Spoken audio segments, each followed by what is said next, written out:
Welcome. This is activespirituality.life. It is a weekly forecast program with astrology and a guided meditation activation to help you make the most of your week.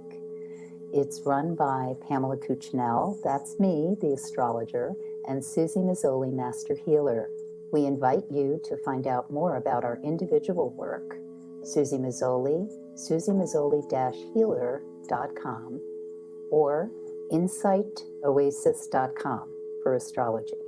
You can also find both of us at activespirituality.life, and we look forward to your joining us every week. Please share with your friends. Here we go. Hi, everyone. Welcome to activespirituality.life with Pam Cucinell and Suzy Meszoly. And Pamela is going to let us know all about week 34, starting Monday, the 22nd of August, 2022, all of those twos in there. And then I will be back with our meditation. And this is activespirituality.life, every week coming to you with very practical and precise forecasts and then a little 10-minute contemplation. So hopefully you can share this with your friends and spread the word. So, Pam, what's in store for week 34? Ooh, that rhymes. Well done.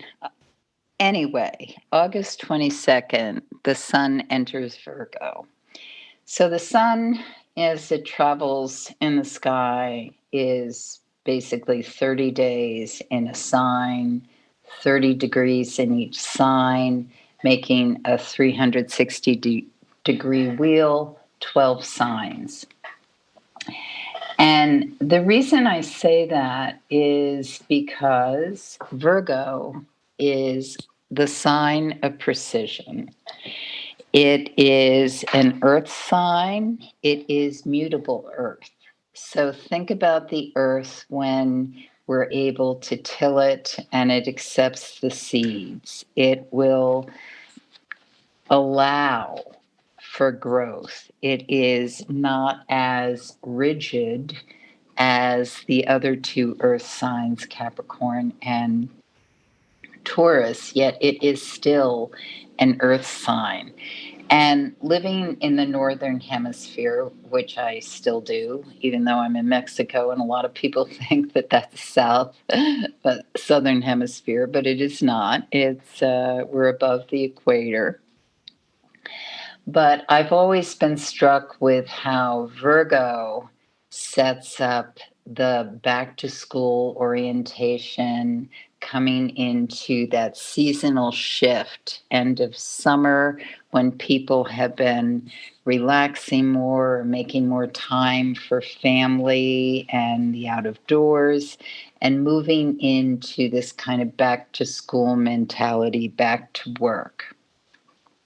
So when the sun moves into the sign of Virgo, we get this attention call. And this happens in the southern hemisphere too. I just have never lived there, so I don't know quite what it looks like. But what's going on is every time a mutable sign, which ends a season and welcomes in a new, we start to experience that shift. In the Northeast, people might notice leaves are starting to fall, maybe not on the 22nd, but there's this crispness that comes into the air.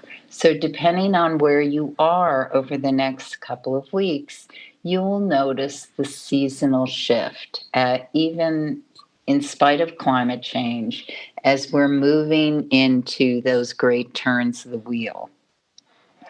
Now, the thing about Monday the 22nd is not only do we have the moon, the sun in the sign of Virgo, but we have the moon in the sign of Cancer. So those luminaries work sympathetically together, Cancer being a water sign. So it's very much this softening energy. And the day seems to welcome in or call in initially a lot of ideas, a lot of thoughts. Some things may be pushing against one another, where we have this sense of, I'd like to do that, but I'm doing this. And this opening up into bigger expansions that's in front of us. And as we're sifting through and deciding what it is we really need to focus on or prioritize, very, very important with Virgoan energy, is there's a picture in the sky between Mercury and Pluto that really hones in this laser focused research orientation. And yes, we may have been attached to X, Y, and Z, but if things are shifting a certain way, there's a pragmatic energy that is, well, what makes the most sense for truly making something happen? Because Pluto, the energy of Pluto, is most interested in deep, irrevocable transformations. And we can't always do that unless we're willing to take certain shifts. And with the picture of Mercury working with it, there's an invitation, an opportunity, a opening that may be happening for many of us of certain conversations and dialogues that awaken up or allow in perspective, orientation, and how we are going to make something happen. And this can continue to work. Not only is it magnified on August 22nd, but as we get into the 23rd, we can continue to work that energy of dialogue, invitations, coming to terms with.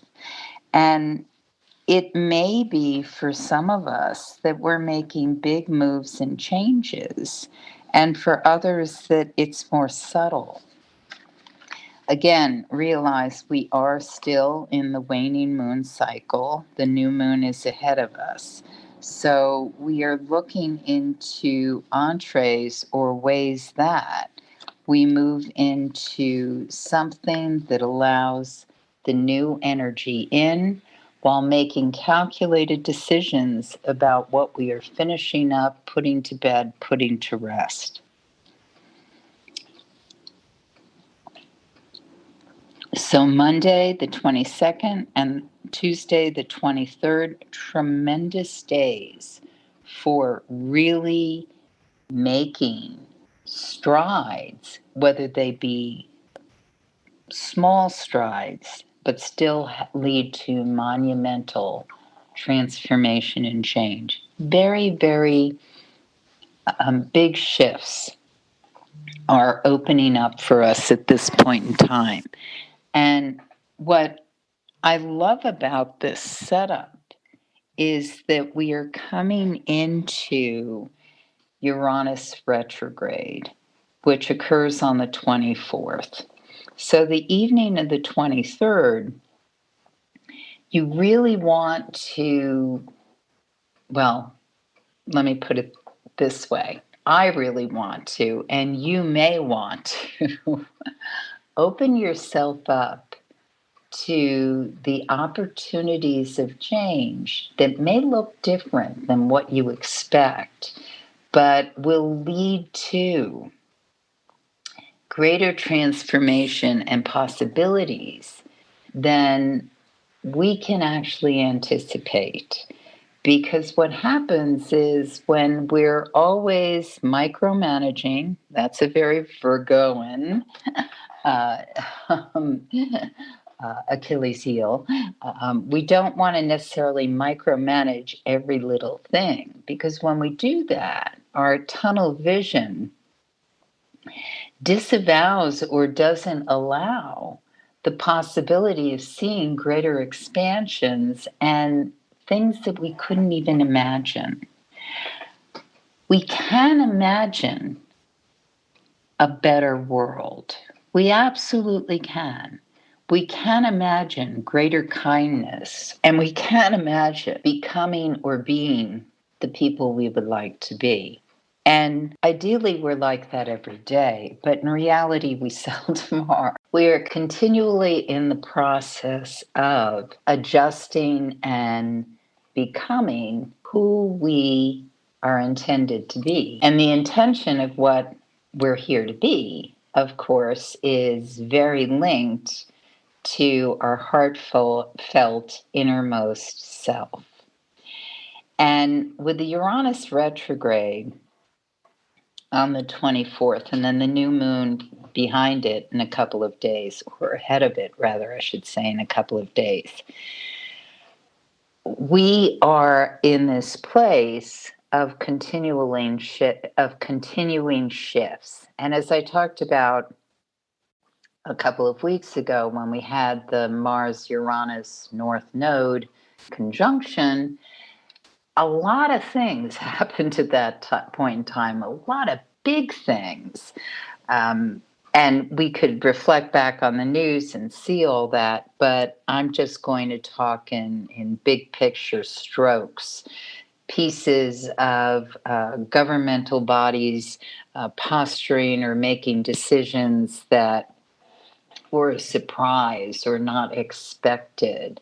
The public, women, families coming up and making loud statements about what they wanted to have happen also. So these huge shifts, societal shifts, and also shifts in what's happening on the actual Earth plane. But Uranus retrograde, when the planet Uranus goes retrograde or direct, we usually see something that has occurred in the news or on the physical planet and in the news that heralds or declares some sort of real change or shift. So on Tuesday evening, when we're dreaming, visioning, opening up to absolute possibilities of wonder, allow the sense of whatever's occurring as Uranus goes retrograde, that whatever's revealed or uncovered, unearthed, literally sometimes unearthed, leads us more into a greater awareness and human evolution of kindness, compassion, and really sinking into the absolute intentions of this millennium and the absolutely amazing things human beings can do when they work in sympathy and in orchestration with the planet and beyond. Okay, Pam. But Wednesday, the 24th, Uranus retrograde. The exact time is at 9:54 a.m. Eastern Time.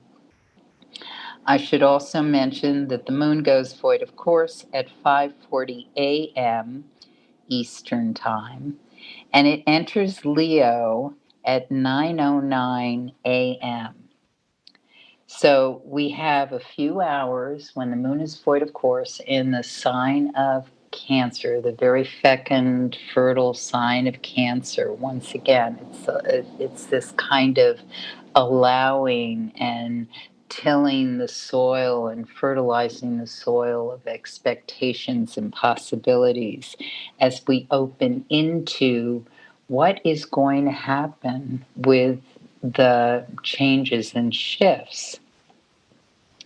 Now, Uranus energy is about surprise, upset, the unexpected, certainly change, freedom, electricity, lightning. It's very genie out of the bottle. Just this, it can have an explosive quality, it can have a frozen quality, like you see that picture and then it's gone. It's very, it's very sharp, and it stays with us, whatever it does. It doesn't stay in place, however. It's just whatever was upset or shaken or turned over has a consequence. What we do with that is everything. So it's nothing to be afraid of. It happens. Uranus goes retrograde or direct a couple of times a year. It happens. The question is, how does it happen and how does it affect us, me, you?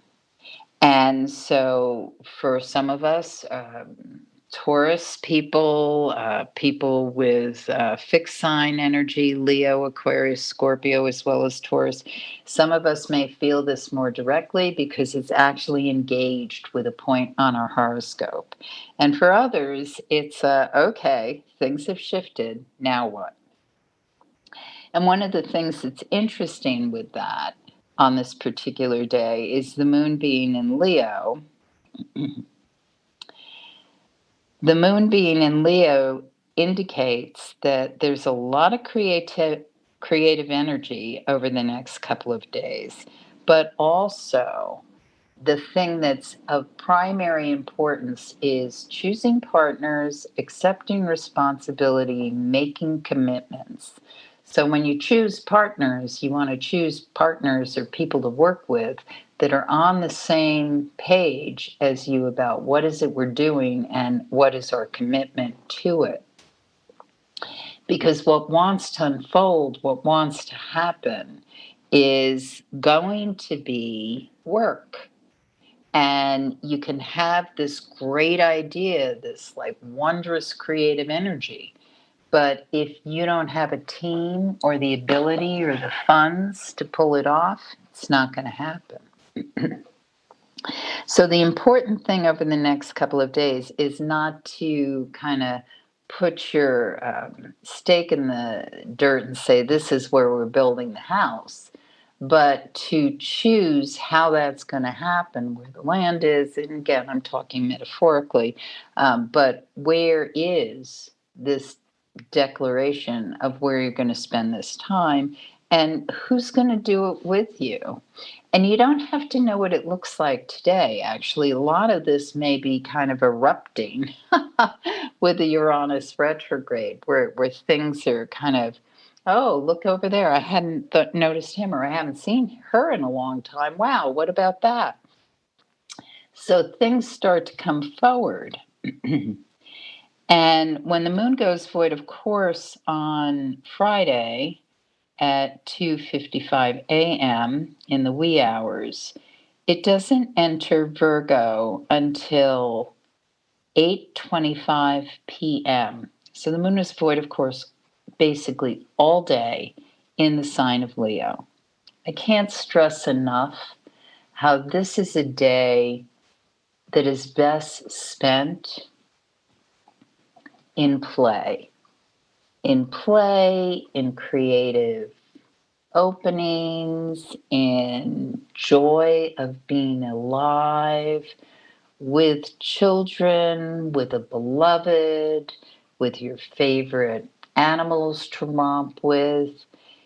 If you got a deadline and you got to sit at your desk, at least give yourself some music, pictures, or a sense of what you're going to do when you clock out, because this is a day when you can get a lot done if it's a task already in process and you're simply finishing up all the details, everything that needs to be packaged and sent up so that it's a wrap. And that can be a highly productive way to use this day, or simply open up to the absolute joy of being alive. And there can be a lot of joy in being alive and finishing a project or a task that really needs to be done. So I am not in any way disparaging that, but that is what's ahead. At 8:25 p.m., the moon enters Virgo And when it does, we are in this lovely weekend of planting seeds of expectations for what you want to grow and bring in. On the evening of the 26th, you basically want to sleep with those expectations, wishes, dreams under your pillow.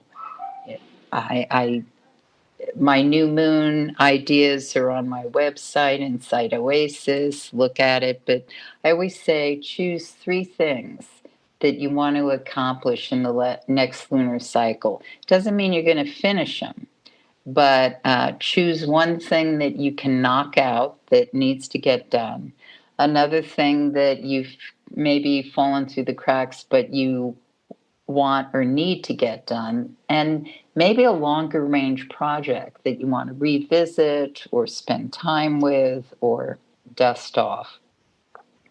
And then you can put all your wishes and hopes on another list. But your to-do list should be rather lean so that you can have the satisfaction of having accomplished or addressed those 3 things by the next lunar cycle. And as you sleep in the evening, just know that ideas, visions, or how this is all going to be accomplished is the work of your unconscious. That's going to come in. It's not your worry, plan out mind. That you can use when you're awake. But when you're asleep, that's when the rich soil of the unconscious can bring things to the surface that you can't access easily. And the next day, Saturday, is the new moon, which occurs exactly at 4:17 a.m. Some of us may be sleeping through that in Eastern time. But again, as long as you have in your plan, this is what I'm opening up into, the growth occurs. And so the day can be a productive, thoughtful one. You may initiate some things absolutely this weekend because it's not one of those very raw new moon weekends or periods of time when things don't come together easily. But on the 28th, Sunday, be aware that there may be, especially towards mid-afternoon, there may be something that really needs to be declared or determined so that this or whatever it is that you need to get done or want to get done or desire to bring in happens. May feel like something's let you get down or it's not coming through in the way you wanted. Do not be attached to that because you need to allow in what is going to facilitate the process. It's not necessarily going to be how we thought it would be, but that doesn't mean it can't happen. Now I'm going to turn it over to Suzy. Welcome, everyone, to your meditation contemplation. And I invite everyone to just have a position of stillness and comfort while we do this. And as we settle down, just take a few deeper breaths, understanding about this Uranus going retrograde this week, understanding the components of that. Let's settle into our trust. We trust that the lungs within our body are taking breaths for us. We're not thinking about it, just happening. Let's just go into that level of trust, a level of trust that is not even emotional. It's not even really a mental thinking state. It's just a knowing that our lungs, when we are alive, just keep on breathing. Let's try and put that trust now into the world around us. And as we do that, we're helping to neutralize or dissipate the fear. Fear, which is probably the number one most experienced emotion on our planet, with so much going on, and just simply with being alive and sustaining life. And much of our work, much of our spiritual development has to do with dispelling fear, neutralizing fear. Perhaps it's good to feel it a little bit at the beginning, but then to use it as a trigger, to use it as something that helps us to develop spiritually, to become fearless, to become courageous, for us to become strong. Feeling that energy now in our body of trust, that we trust our lungs to breathe. And as we do that, there is this underlying acceptance of nature, the underlying acceptance of our world at large.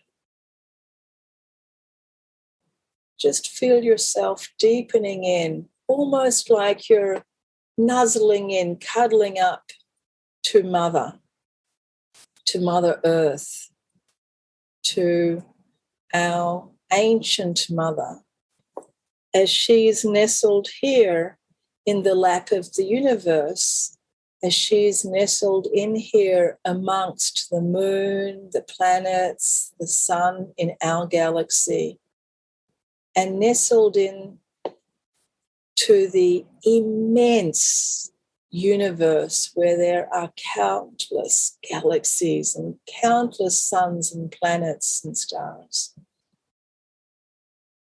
And just feel yourself nestling in with confidence and with courage into the lap of the universe. Just for a few moments, feel yourself being held and supported by our Mother Earth. Feel yourself now being supported and held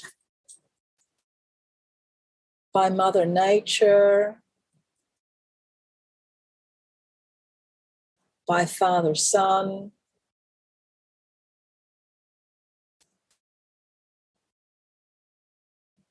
feel yourself being held, nurtured, supported by all of the trees and animals and insects, the air, the waters of our planet, providing life for us human beings,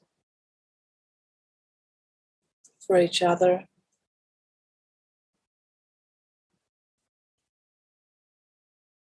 And feel within your body freedom. Freedom to be who you are. Freedom to change. Freedom to change slowly and gradually. Or freedom to change quickly at the speed of lightning. So we're holding ourselves in this place of fearlessness and peace.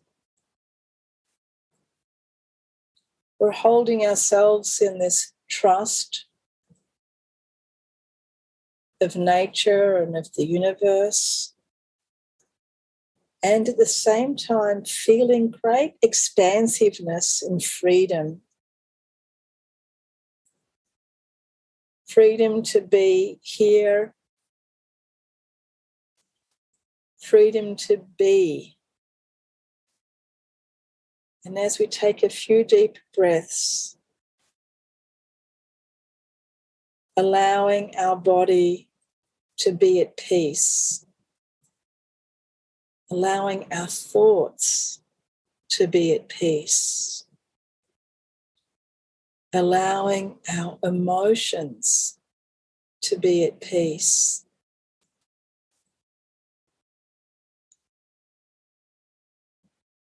And as we feel this for ourselves, we would like to feel this for all of the Earth family. And we send all of the good merits of this meditation to all beings everywhere, that they be free of suffering, that they know of the freedom of mind, that they have trust in humanity, in themselves.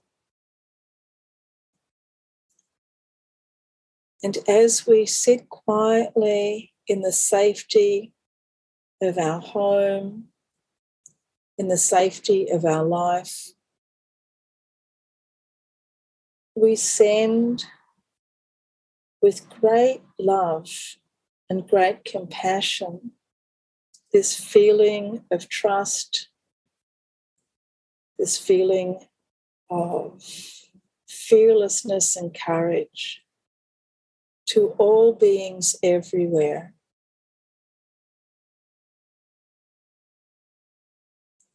We imagine, we visualize, and by doing this we are creating. We see our world in peace. We see the conflicts dissipate. We see the environment balancing and coming to a place of total regeneration.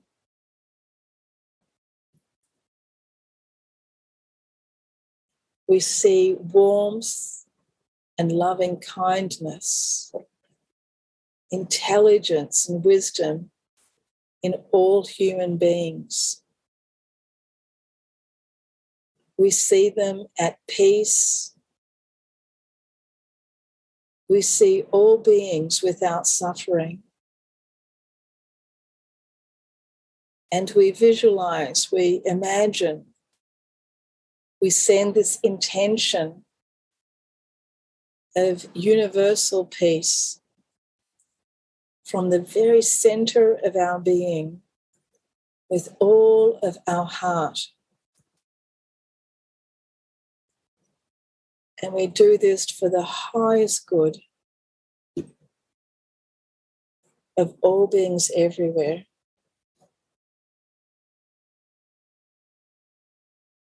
And as we gently open our eyes and take a few deeper breaths, we bring this now to all beings everywhere.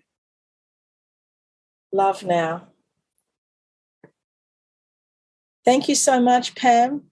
Thank you, everyone, for joining us, and we will see you all next week. Thanks, everyone. Love now. You have been listening to Suzy Meszoly and Pamela Cucinell of ActiveSpirituality.life.